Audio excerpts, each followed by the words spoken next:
I used to work nights at a small factory that made packaging supplies.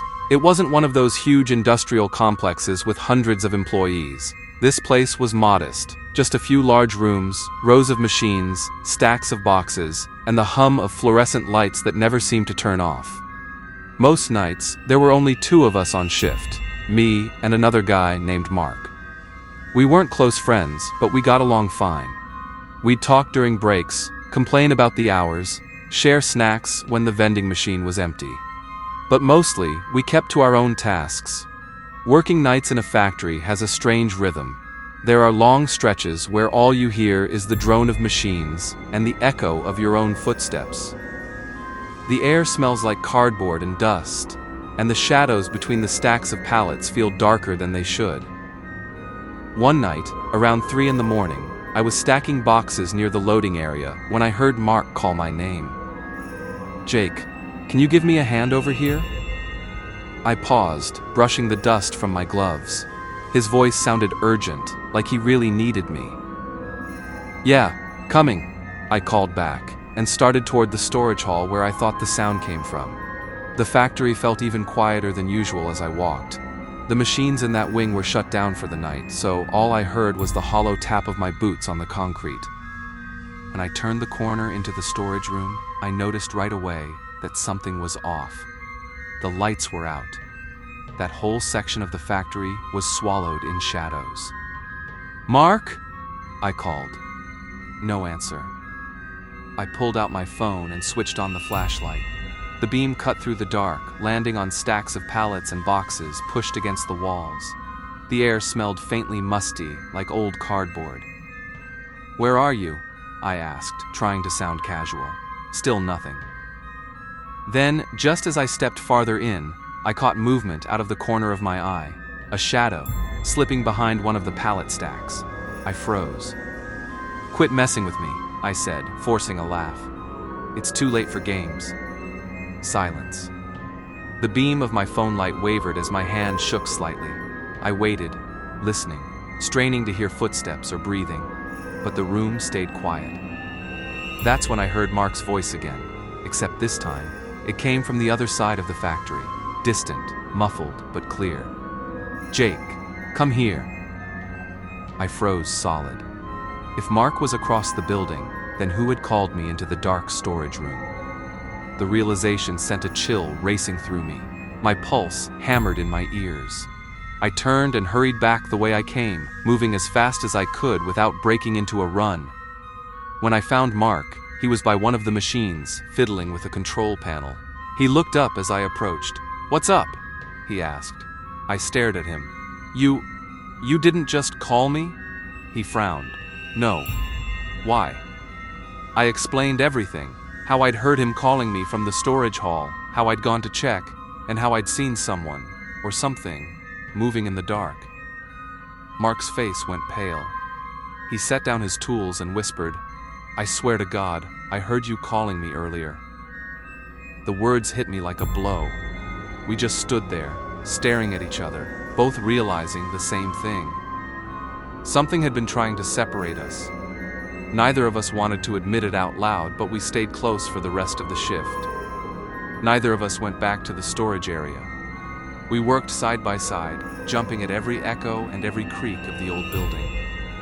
When dawn finally came and our replacements arrived, we practically bolted for the door. For days, neither of us brought it up again. It was easier to pretend it hadn't happened, easier to convince ourselves we were overtired, maybe mishearing things. But deep down, I know what I heard. And I know what I saw. The movement behind those pallets, the shape ducking out of sight when I shined my light. It wasn't a trick of the shadows. It wasn't just my imagination. Something was there, something that could mimic voices. And the scariest part wasn't what it was trying to do. It was how well it almost succeeded. Even now, whenever I think about that night, I wonder what would have happened if I hadn't heard Mark's real voice in the distance. If I'd gone just a little deeper into that storage room, chasing after what I thought was my coworker. Would I have come back out? I don't know. But sometimes, when I'm alone in a quiet building, I swear I can still hear it. Someone calling my name from just around the corner. And I know better than to answer. Back in college, I worked as a janitor in a hospital. It wasn't glamorous, but it paid better than fast food and let me work late hours so I could attend classes during the day. Most nights, I had the same routine. I'd push my cart up and down the hallways, mop the floors, empty trash bins, and wipe down surfaces. By midnight, most of the staff had gone home, and the place felt strangely hollow, like a shell of what it was during the day. Hospitals are loud when they're full of patients and doctors and visitors. But once night falls, they change completely. The hum of machines, the occasional intercom crackle, and the faint shuffle of nurses' shoes on tile, all of it echoes. And sometimes, it plays tricks on your ears. There was one wing in particular that always put me on edge. An older section of the hospital that wasn't used much anymore. It still had rooms, still had equipment, but most of it was outdated and gathering dust. The lighting was dimmer there too, the kind of flickering fluorescence that made shadows bend in strange ways. That wing was part of my job. Once a week I had to mop the floors, wipe down counters, and make sure the rooms weren't collecting too much dust. The nurses rarely went down there, neither did the doctors. It always felt like I was the only living person who ever set foot in that part of the building. One night, I was rolling my cart down that hallway, mop sloshing softly in the bucket, when I heard it.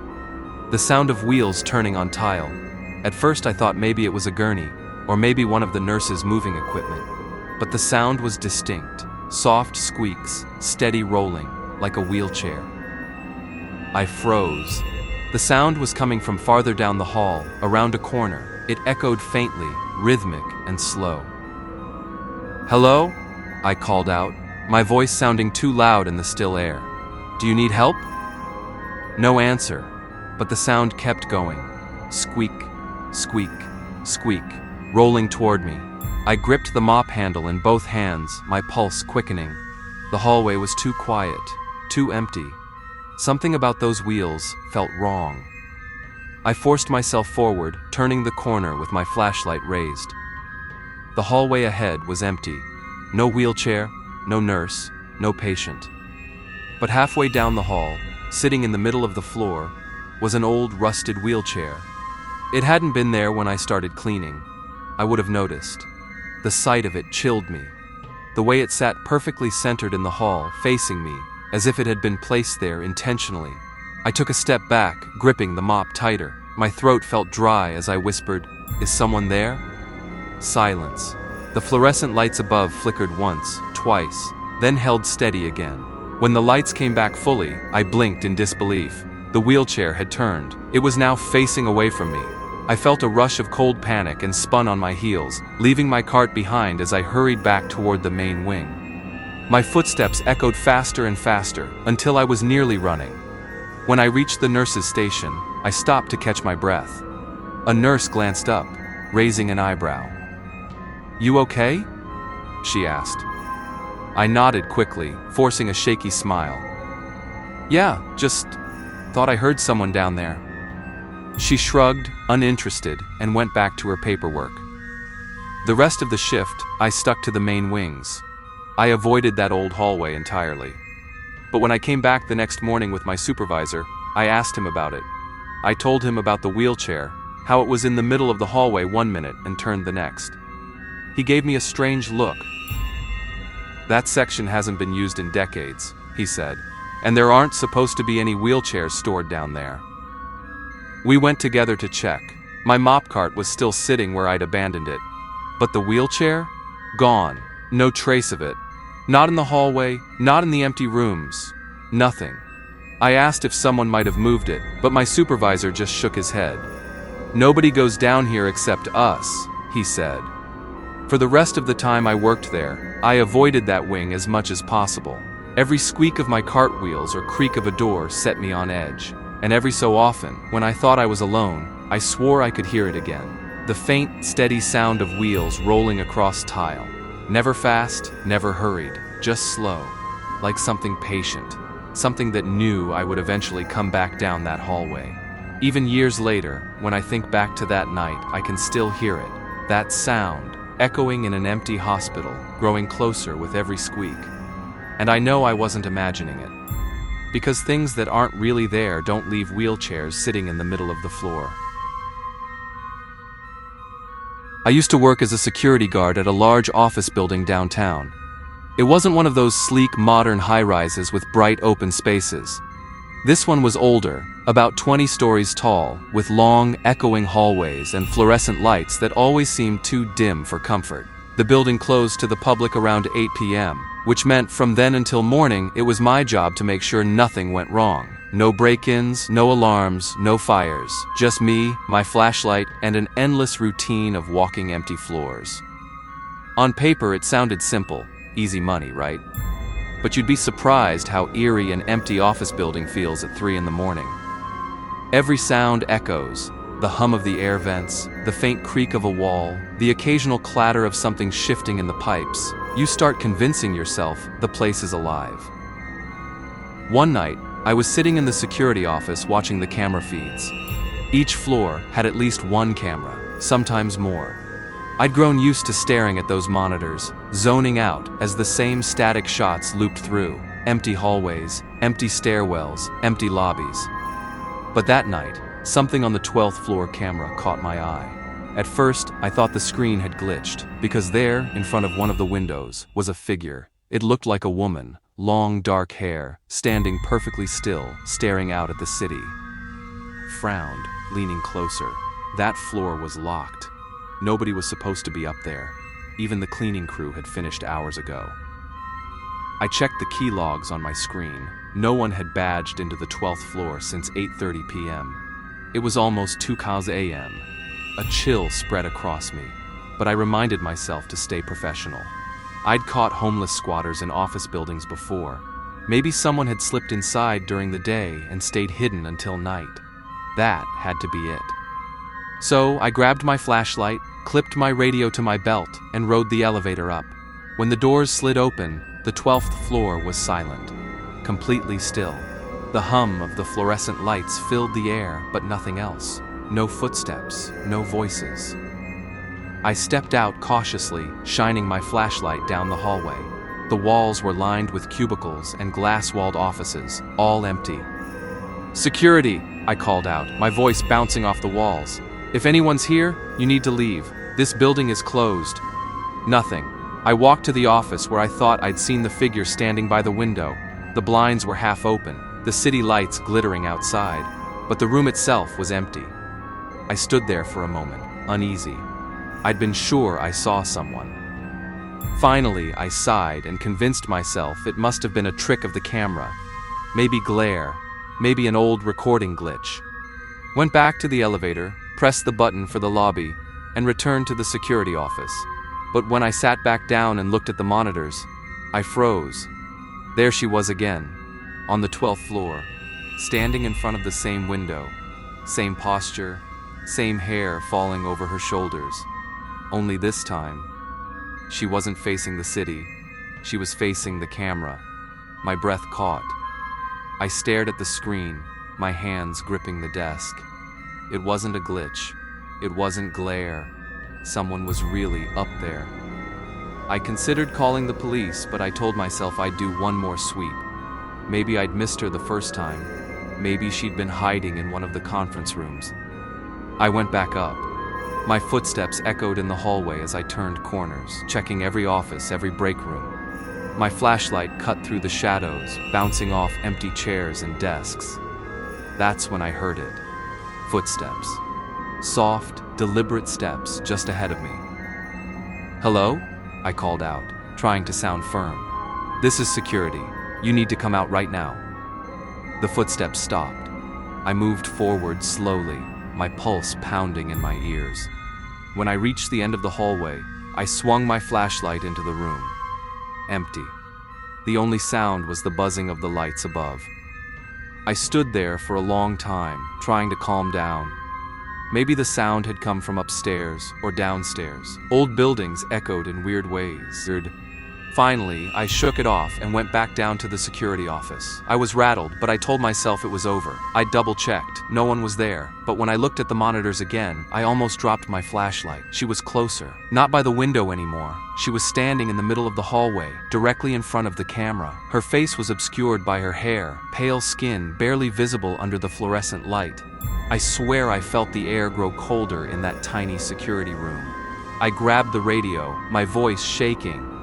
Control to dispatch, requesting backup for possible intruder, 12th floor. The static hissed, then cut out. No response. I tried again, louder. Nothing. The screen flickered, and when the picture cleared, the hallway was empty. I didn't know if I'd imagined it, if exhaustion was making me see things, or if something worse was happening. I sat there until my shift ended, eyes glued to those monitors, every nerve on edge. The figure didn't appear again that night. When morning came, I reported everything to my supervisor. I half expected him to laugh, or worse, accuse me of making it up. But instead, he gave me a long, knowing look. "You've seen her too?" he asked quietly. My skin prickled. "What do you mean?"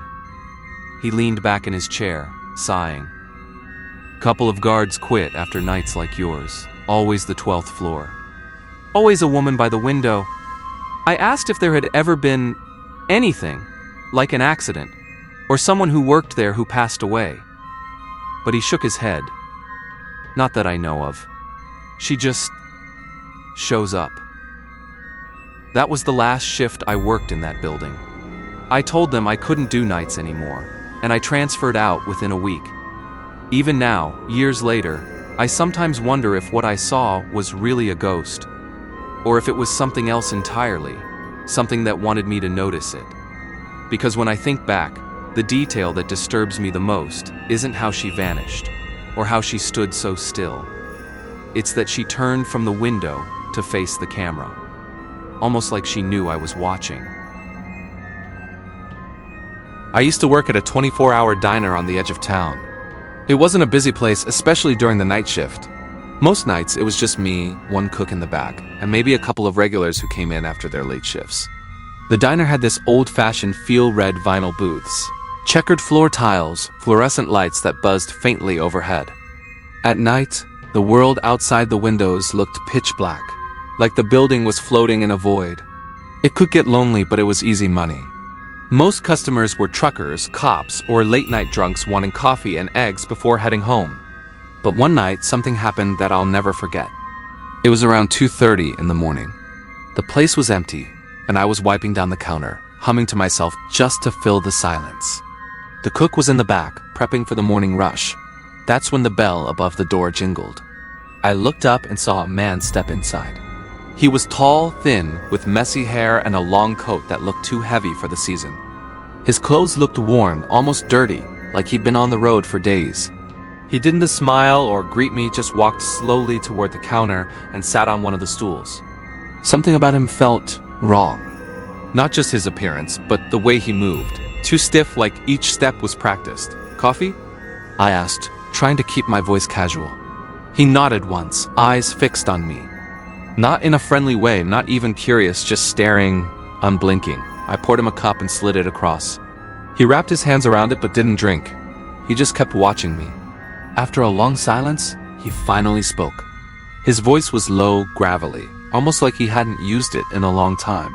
"You're here alone?" My heart skipped. I forced a smile.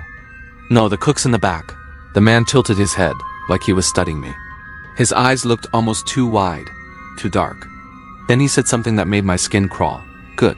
You shouldn't be alone at night. Things happen." I tried to laugh it off, but it came out nervous. I pretended to busy myself with cleaning, hoping he'd drink his coffee and leave. But he didn't touch the cup. He just sat there watching. The silence grew unbearable. Even the hum of the fluorescent lights felt louder, like the room was holding its breath. Finally, I said, "You traveling through?" He didn't answer right away. Instead, he slowly leaned forward, close enough that I could see the faint reflection of the diner's lights in his pupils.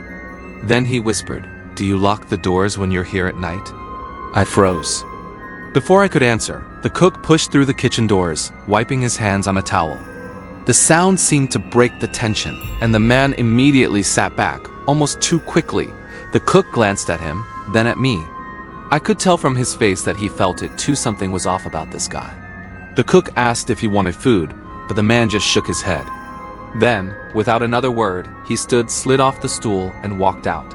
The bell jingled as the door shut behind him. But when I looked outside through the window, the lot was empty. No car, no footsteps, nothing. It was as if he'd vanished into the night. I walked around the counter and opened the door, stepping outside just to be sure. The air was still, the highway silent. The parking lot stretched empty under the buzzing streetlight. I went back in, shaken, and the cook muttered, "That guy was weird." We locked the doors after that, even though we usually didn't until closer to dawn. For the rest of the shift, I couldn't stop replaying his words in my head. "Do you lock the doors when you're here at night?" It felt less like a question and more like a warning. The weeks went by, and I tried to forget about him. But then, one night, a police officer came into the diner while I was working. He ordered a coffee, made small talk, then casually asked if we'd seen any strange people hanging around late at night. I hesitated, then told him about the man. The officer frowned, set down his cup, and asked me to describe him. When I did, the officer grew tense. He leaned closer and said, "You're not the first to mention him. We there had reports of a guy matching that description seen walking near truck stops and gas stations late at night, sometimes alone, sometimes with people who don't look quite right. None of them stick around long enough for us to get a name or ID." I asked what he meant by "don't look quite right," but he just shook his head. "Be careful," he said. "If you see him again, call us immediately." That was the last real conversation I had about it. But every so often, when the diner was empty and the night outside felt too quiet, I'd catch myself glancing at the door, waiting for the bell to jingle. Sometimes I'd even think I saw him standing just beyond the glass, in the glow of the parking lot lights. But when I blinked, he'd be gone. I don't know what that man was, or what he wanted. All I know is he never touched his coffee. And I'll never forget the way he asked about the locks, like he already knew the answer. Even now, years later, I can't drive past that diner without looking at the windows, half expecting to see his face pressed against the glass, watching, waiting. I used to work the night shift at a small gas station off a quiet stretch of highway. It wasn't one of those busy chain locations with neon lights and music pumping through the speakers. This place was old, a little run down, with a buzzing fluorescent sign that only half worked. At night, the lot looked more like a shadowy patch of asphalt swallowed by darkness than an actual business. Most nights were boring. I'd get a few truckers passing through, maybe a local or two grabbing cigarettes, sometimes nobody for hours at a time. The silence could be overwhelming, broken only by the hum of the fridge coolers and the faint ringing in my ears from the buzzing lights above. That night was one of those slow ones. I remember leaning on the counter, scrolling through my phone, fighting off sleep. The clock above the register said just after 2 a.m. That was the deadest hour. Even the road outside felt abandoned, like the world had gone to sleep and forgotten about me. That's when I noticed headlights pulling into the lot. I perked up a little, expecting the usual. A trucker, maybe a couple of drunk college kids making a late-night snack run. But the car didn't pull up to the pumps. It didn't even roll into one of the spots by the convenience store doors. Instead, it stopped way off to the side, at the far end of the lot, and just sat there. Engine running. Headlights shining directly at the glass front of the station. I remember squinting through the glare, trying to make out the driver. But from inside the store, all I could see was the outline of a figure. They didn't get out, didn't roll the window down, nothing. Just sat there. At first, I thought maybe they were on the phone. Maybe they were lost and checking directions. So I tried to ignore it. Went back to scrolling through my phone. But after a few minutes, I realized I was checking the clock every 30 seconds. 10 minutes went by, and that car hadn't moved an inch. The whole time, those headlights beamed straight through the glass, like two eyes staring at me. I swear it felt less like a car and more like some giant predator sitting in the dark, waiting for me to make the wrong move. Finally, after what felt like forever, the driver's side door opened. I froze, watching. The man who stepped out didn't come straight in. He just stood there for a while, leaning against his car, looking directly at the station. Even from that distance, I could tell something was off. He wasn't smoking, wasn't stretching his legs. He was just staring. My stomach tightened. I pretended to busy myself by rearranging some packs of gum near the register, but my eyes kept darting to the glass doors. After maybe a full minute, he finally started walking toward the entrance. The way he walked bothered me. Slow, deliberate steps, like he wasn't in any rush at all, like he knew he already had my full attention. When he came inside, the little bell above the door chimed, echoing through the otherwise empty station. I expected him to glance at the shelves, maybe head toward the coolers in the back, but he didn't. He didn't even look around. He walked straight to the counter. Up close, I could see he was tall, easily over 6 feet, with broad shoulders that filled out his dirty jacket. His hair was messy, his face rough, and his smile, if you could call it that, didn't feel genuine at all. It was the kind of smile that made your skin crawl. "Quiet night, huh?" he said.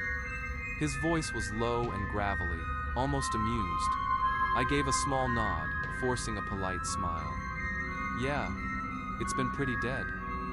He didn't look away. His eyes locked on mine, unblinking, like he was trying to read every thought going through my head. I shifted uncomfortably, pretending to straighten a receipt pad on the counter, hoping he'd say what he wanted and leave. But he didn't. He just kept staring, that strange smile still tugging at his lips. Finally, after what felt like too long, he leaned forward slightly. His voice dropped low, almost like he was sharing a secret. "You should lock your doors when you're in here alone." I froze. My heart skipped. Before I could even respond, he turned and walked out. No chips, no drink, no cigarettes, nothing. He just pushed the door open, stepped outside, and strolled back toward his car. I stood there, rooted to the spot, my mind racing. Then, almost on instinct, I rushed to the entrance and flipped the lock on both doors.